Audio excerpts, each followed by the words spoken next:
पुनः आश्रम वासियों के प्राण संकट में नहीं डाल सकती। मुझे अकेले ही जाना होगा।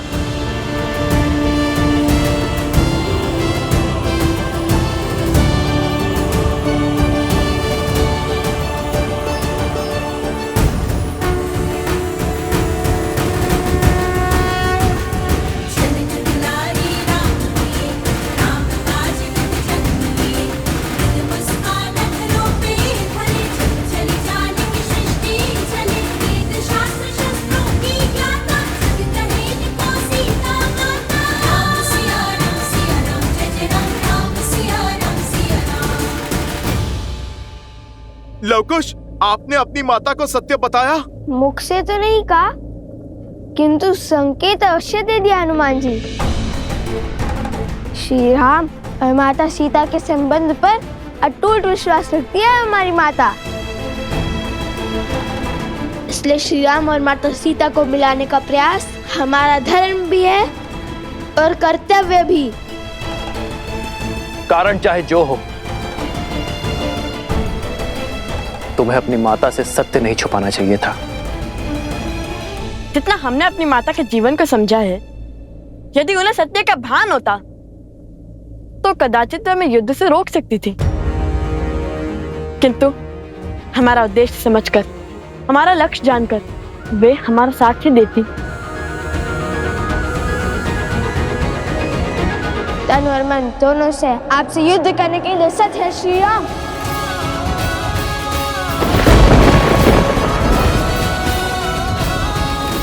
अश्व पकड़कर जो चुनौती ली है, उससे पीछे नहीं हटेंगे लवकुश।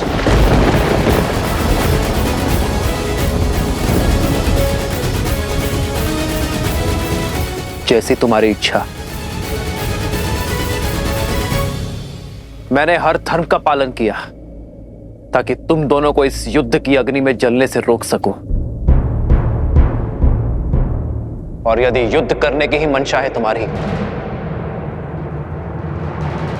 तो तथास्तु।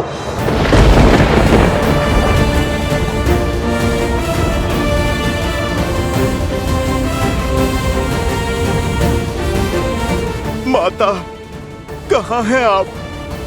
पुत्र और पिता दोनों एक दूसरे पर शस्त्र तानने को तत्पर हैं। आ जाइए माता और रोक लीजिए इस विनाश को।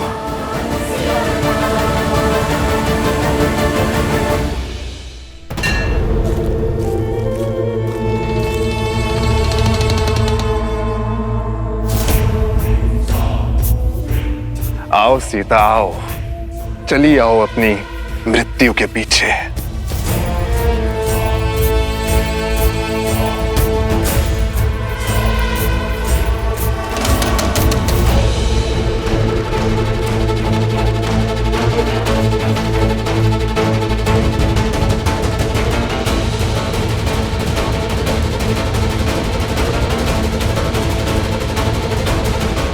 ये भक्षण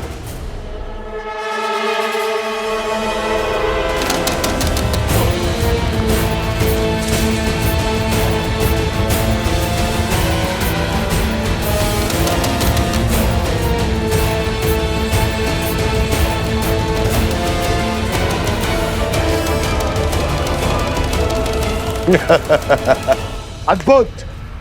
शक्ति को युक्ति से काटा है तुमने शूर्पणखा। क्या योजना बनाई है सीता को राम और लवकुश के युद्ध से दूर ले जाने की। सीता का आश्रम में वास इस युद्ध में बाधा डाल सकता था, और अब हम हार का भार नहीं उठा सकते हैं भैया। अब जब राम लवकुश पर अस्त्र चलाएगा और जब लवकुश उसके वार का प्रतिकार देंगे, और तब उस क्षण का साक्षी समस्त त्रिलोक बनेगा। और ऐसे में ये बात सीता तक ना पहुंचे, ये तो असंभव है। इसलिए सीता को इस युद्ध और युद्ध भूमि से दूर ले जाना अति आवश्यक था भैया। और वचन से बंधा वो हनुमान चाह कर भी अपना मुख नहीं खोल पाएगा।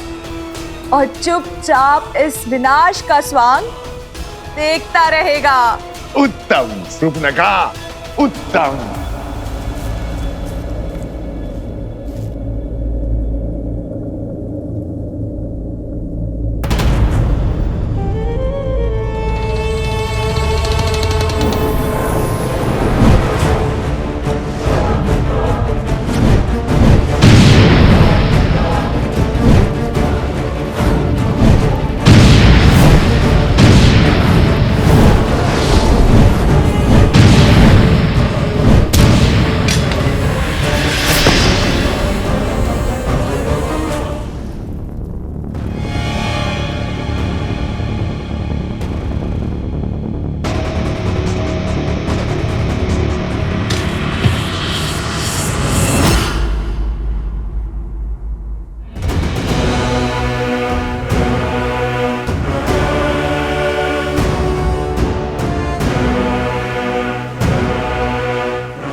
सीता से मेरी शत्रुता बहुत वर्षों पुरानी है। बहुत गहरे घाव दिए हैं उसने मुझे।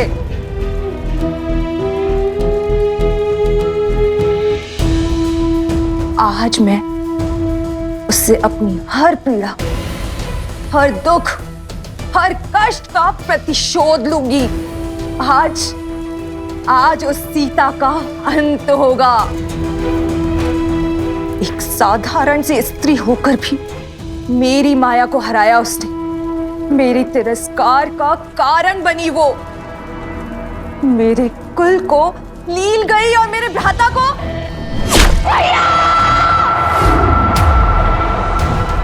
और मेरे भ्राता का काल बनी। किंतु आज मैं उन सब का प्रतिशोध लूंगी। आज उसकी मृत्यु के साथ हमारी इस शत्रुता के अध्याय का भी अंत होगा।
रघुकुल ने सदा ही ऋषि मुनियों के हर कार्य को सिद्ध किया है। उनके पूजा पाठ को सुरक्षा का कवच दिया है। रघुकुल का एक भी तीर किसी ऋषि के विरुद्ध नहीं चला है। किसी मुनि के तन को छलनी नहीं किया है। और यदि मैं राजा होकर यह युद्ध लड़ूंगा तो न्याय की हानि होगी।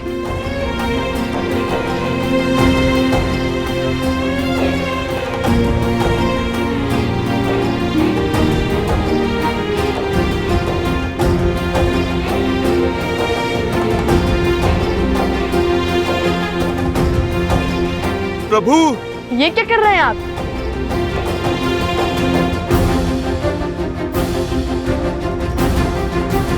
राजा के आभूषण उसकी पहचान होती है। आप ये क्यों उतार रहे हैं? राजा, तुम्हारी दृष्टि में जो अपराधी है वो राजा राम नहीं, सीता का पति राम है। और एक पति का सीधा संबंध उसकी पत्नी के साथ होता है। जिसकी पत्नी वनवासी है, श्रृंगार और आभूषण धारण नहीं करती, तो तुम्हारे प्रश्न और प्रहार का उत्तर देते हुए ये पति भी ये आभूषण धारण नहीं कर सकता। और दूसरी बात, शास्त्रों के अनुसार एक राजा का ऋषि कुमारों से युद्ध करना वर्जित है, किंतु ऋषि कुमारों में द्वंद्व संभव है। तो इसलिए आज ये राजा राम कुछ समय के लिए अपना राजसी रूप त्याग कर एक वनवासी की भांति युद्ध लड़ेगा। श्री राम श्री राम श्री राम श्री राम श्री राम श्री राम श्री राम श्री राम। ना पिता को सत्य का भान है और ना ही पुत्रों को। पिता को ये नहीं पता कि वो अपने ही वंश को लील रहे हैं, और पुत्रों को ये आभास नहीं है कि वो जिन पर बाण ताने खड़े हैं वो उनके ही पिता है। कदाचित सत्य का ज्ञान इस युद्ध को टाल सकता है। कम से कम ये प्रयास तो कीजिए कि सत्य उन तक पहुंच सके। सत्य उचित समय आने पर ही सबके समक्ष उजागर होता है देवी, और जो समय से पूर्व ही सत्य को सबके सामने लाने का प्रयास करता है वो नियति के लक्ष्य में बाधा उत्पन्न करता है। आवश्यक नहीं कि समय सदैव आपके पक्ष में हो, क्योंकि सत्य और समय कभी साथ साथ होते हैं तो कभी भिन्न। श्री राम और लवकुश के मध्य होने वाले इस युद्ध को भी स्वयं समय ने ही चुना है। स्वयं समय ने ही साक्षात नारायण को इस दुविधा में डाला है कि वो इस परीक्षा की घड़ी का सामना करे। ये द्वंद्व आने वाली पीढ़ियों को ये संदेश देगा कि परीक्षा की घड़ी आने पर, दुख की घड़ी आने पर उससे लड़ा नहीं जाता, उसे काटा जाता है। और सीता, उनका क्या महादेव? वो तो सूर्पनखा और सहस्त्र रावण के पाश में फंसी है। कहीं जो काम शक्ति नहीं कर पाई वो युक्ति ना कर दे।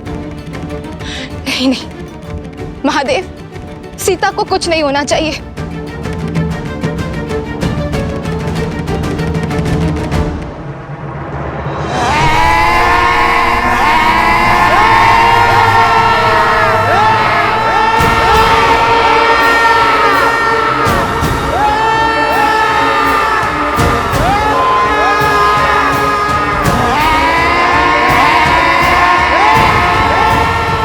अरे अभी से भयभीत हो गई तुम सीता। अभी तक तो तुमने विध्वंस का दंश झेला ही नहीं है।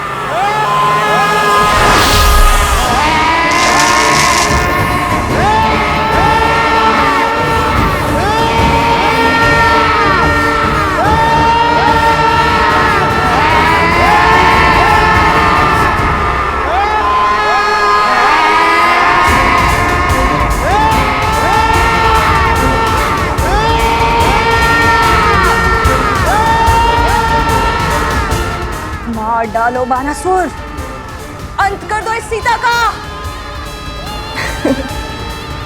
इसके साथ ही रामायण की गाथा और उसकी संपूर्णता की कथा का अंत हो जाएगा भैया।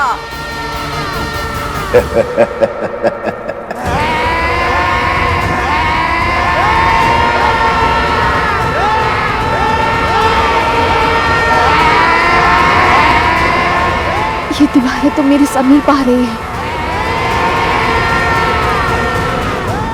हे गौरी माँ, मुझे अपनी शरण दे, मेरी सहायता कीजिए गौरी माँ।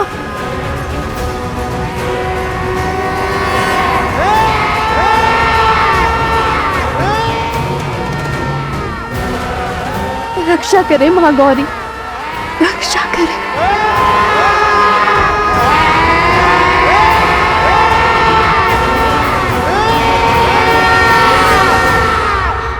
महादेव, महादेव, अब मेरी पुकार हो रही है।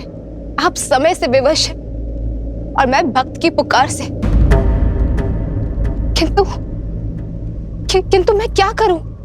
समय आ गया है देवी, जब आपको अपने समक्ष झांक कर देखना होगा, आत्मनिरीक्षण करना होगा। यही समय की मांग है, आपके लिए भी और देवी सीता के लिए भी। मैं कुछ समझी नहीं। भूल रही हैं आप, गौरी का एक दूसरा रूप भी है, जिससे साक्षात काल, महाकाल दोनों भयभीत रहते हैं।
हाँ सम्भव, ये नहीं हो सकता, ये नहीं हो सकता।